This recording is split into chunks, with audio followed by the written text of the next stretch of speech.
Hello' everyone, আজি মই আপোনালোকলৈ লৈ আহিছোঁ এটা ৰাইতাৰ ৰেচিপি। এই ৰাইতাটো হৈছে তিয়ঁহ আৰু গাজৰৰ ৰাইতা। এই ৰাইতাটোনো মই কেনেকৈ বনালোঁ আহকচোন চাই লওঁ ভিডিঅ'টো।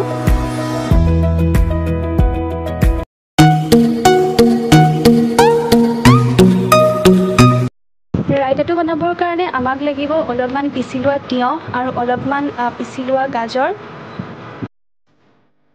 তাৰপিছত আমাক লাগিব অলপমান ক'লা নিমখ আৰু অলপমান ৰোষ্টেড জিৰা। এতিয়া আমি ৰাইতাখিনি বনাবলৈ এটা বাউল ল'ম আৰু এই বাউলটোত দৈখিনি দি দিম।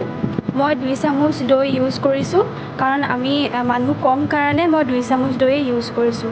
এতিয়া আমি এই দৈখিনি ভালদৰে ফেটি ল'ম।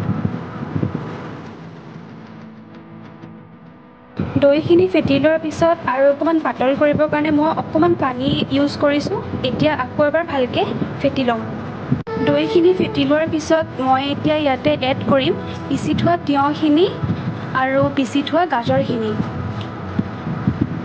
দুইখিনি ভালদৰে দি পেলাই মই আকৌ এবাৰ ভালদৰে মিলাই ল'ম।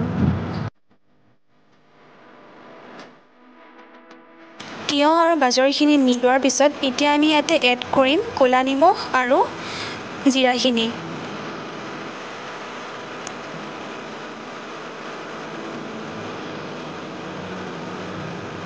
দুইখিনি দিয়াৰ পিছত এনেদৰে ভালকৈ মিলাই ল'ম।